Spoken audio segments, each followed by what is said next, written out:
Thank you, Aiden. Zeta Tau Alpha's philanthropy is breast cancer awareness and education. I was able to attend their kickoff event, King of Pink, and I got the chance to speak to Catherine Warren, the Vice President of Philanthropy and Services. This is Zeta Tau Alpha's biggest event of the year for their philanthropy awareness. All students are welcome to attend all of the events. For more information on how to get involved, check out their Instagram at Arkansas Zeta. Reporting live in the studio for Arkansas on campus, I'm Emma Manhire.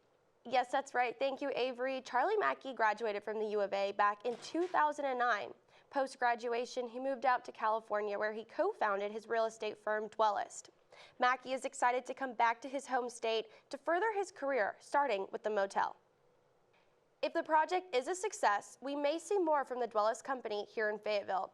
Mackey and his partner see many possibilities for property development here in the city.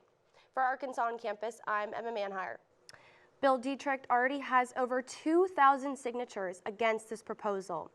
Also, the owner of Puritan Coffee is very concerned. He's been working on his local coffee shop for the past 10 years and doesn't know what this construction might do to his business. First-time voters ourselves, we have been wondering about ballot safety. It's essential for us to trust the voting process, and local officials are working hard to make sure every vote is counted fairly and safely. Another important area of safety is voter registration databases. Election officials use encryption and strict access controls to protect sensitive information. This helps stop unauthorized people from accessing and stealing voter data. After the votes are cast, post-election audits are crucial. Many states randomly check a percentage to make sure ballots are accurate. This process not only confirms the count, but also helps build public confidence in the election results. In response to growing concerns about cybersecurity, many states are investing in resources to protect their election systems. By working with federal agencies, election officials are getting the training they need to defend against hacking attempts and other security threats. Despite these measures, many voters still have worries. Misinformation about election integrity can shake the public's trust. Local officials are working hard to combat false information by sharing accurate resources with the public. After the voting period has ended, a projected winner is announced once all of the ballots have been accounted for and tallied. The ballots are then sent into Washington, D.C. to be counted. In order for a candidate to officially win the election, they need at least 270 electors' votes. This number is more than half of all the electors. Only 48 states use this system. Nebraska and Maine assign their electors using a proportional system. There has been talk about a potential 269 tie between the candidates. This could happen if Trump were to secure North Carolina, Georgia, Arizona, and possibly Nevada. But if Harris won over Pennsylvania, Michigan, and Wisconsin, she would then be in the lead. In 2020, current President Joe Biden secured this district. Harris is favored to win, but if the decision went the other way, the tie would be up to Congress. The Electoral College is important to understand when going into this election. The final decision is made a few weeks later, which means we won't know the final election decision until then. There are several platforms for voters to receive information from. These sources can range from platforms like CNN, Fox, CBS, to Instagram, TikTok, or even X. One challenge many face is knowing whether or not what they are reading is true or false. As a first-time voter like myself, listening to information from various sources can make figuring out who to vote for and what to vote for difficult. This is extremely important to notice during election cycles. According to an article recently published by a Fox News, for a third year in a row, more Americans say they have no trust in media than those who do. Some say this presidential race is the most lopsided in history. The Media Research Center published that Harris has received 78% more positive coverage on broadcast evening news since July, versus Trump, who has been on the subject of 85% negative coverage on the same networks. The Economic Times News also posted a statement talking about how Vice President nominee Tim Walz has received more positive coverage than his opponent, J.D. Vance. The report states that Vance has received 92% of negative coverage during his campaign, while Tim Walz's negative coverage was around 62%. Voters are encouraged to check facts and stories they find from online various sources.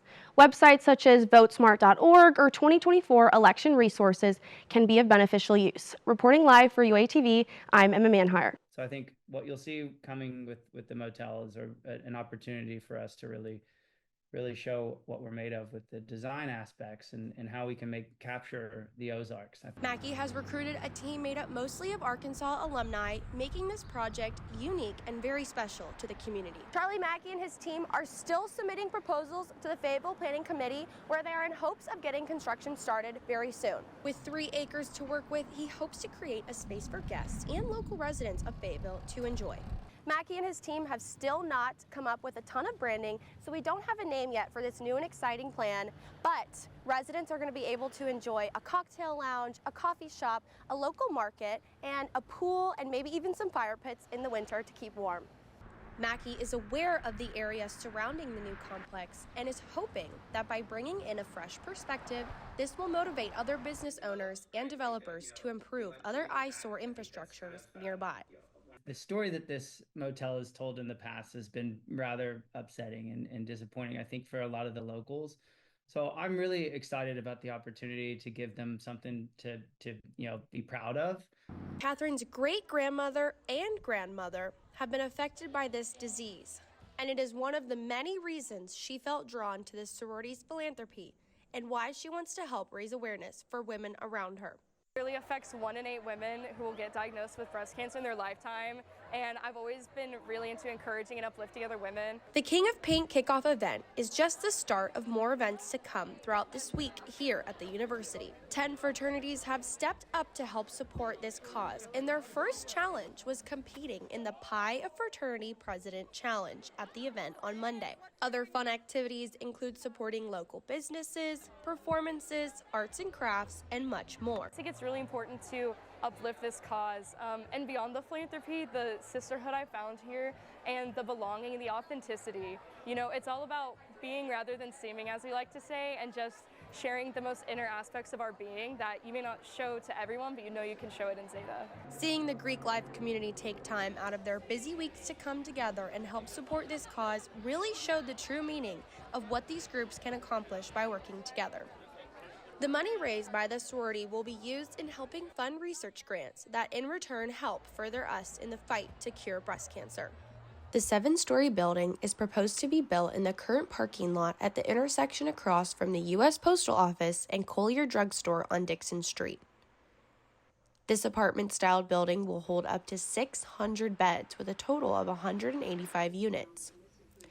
One resident in particular, Bill Dietrich, has started gathering signatures for a petition against this proposal. We love living downtown, even though it's not your traditional community. Us in the community feel like putting a huge student development there is the wrong place to put it. It is an extremely busy intersection. I can't imagine dropping 1,000 people on top of it. The entire community, from elderly folks to young families or even small business owners, such as the owner of Puritan Coffee, are worried these new buildings that are popping up all over town will increase property rates for them as well. We're not anti-student. We know that Fayetteville is founded on the university, so I'm not silly enough to think that it's not important to have good student housing, but this specific location, I think, is ridiculous. Main concerns from this project proposal include parking availability, traffic in downtown, young students who cannot afford to support local businesses, residents' homes, and much more. Nails were broken, songs were sang, girls were dancing, dates were had, minutes were stolen, moves were made, tears had been shed, claws came out. I mean, I could keep going, but let's get into it. Here were some of the moments that really stood out to me, and I call these moments my bachelor highlights. We have to start with the first group date. The women were challenged to a basketball game against each other and also got the chance to show Grant how they acted around the little kids. The little kids were there to teach the girls how to play basketball to prep them for the 5-on-5 game. Right off the bat, Zoe stole Grant away from the kids and all the other women. It was extremely awkward for everyone there and all the kids.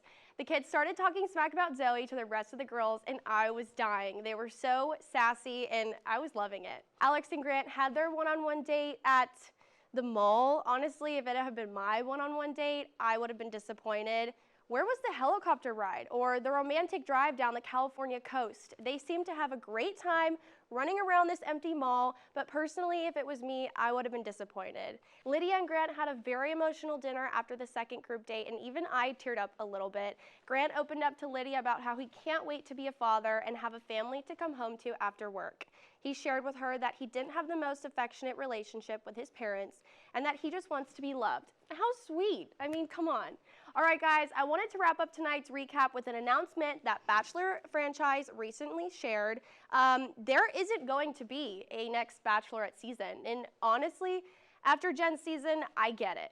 When Grant sent Alicia home after night 2, I honestly thought it was because they were going to pick her to be the next Bachelorette, but I guess not. I'm wondering if the Bachelor franchise has something in store for us.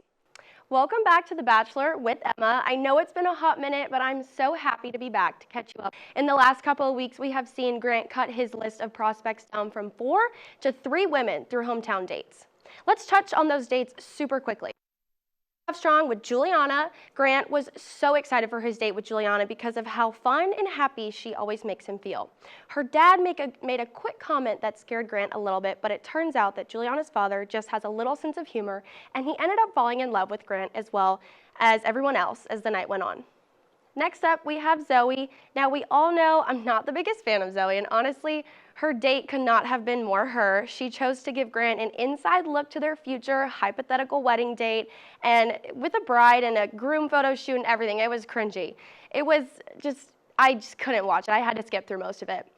Oh, Latia, my favorite, beautiful, loving, and down-to-earth Latia. She proved to all of Bachelor Nation and Grant once again how perfect she would be for him. Grant was the most worried for this hometown date due to the fact that Latia and her family are all Mormons. He got to meet the whole crew, and they welcomed him with open arms. Latia's family members validated Grant's feelings by telling him how happy they would be to accept him in their loving family as long as he takes care of their girl. Now, with knowing all of this, we can dive right into the Women Tell All. This episode is one of the most anticipated shows of the season because this is where all the drama is unfolded between the ladies. The women ganged up on Carolina quite a bit. Carolina did take the hot seat with Jesse, the host, and all the girls in the stand really just bashed on her. I mean, they were talking about how she's not able to take full accountability for her actions, things like that, calling her out on each mistake that she made throughout the season, saying that from right at the beginning, she just locked herself up in her room, she wasn't very social. Carolina did have to take a step out at one point because she was crying so much, and it was hard to watch. I honestly feel like Carolina was a little misinterpreted by all the other girls. All the time we have left today, the season is coming to a very anticipated ending, and just like you, I am on the edge of my seat to find out who Grant will pick to be his wife. I'm Emma Manhire with All Things Bachelor. Back to you, anchors.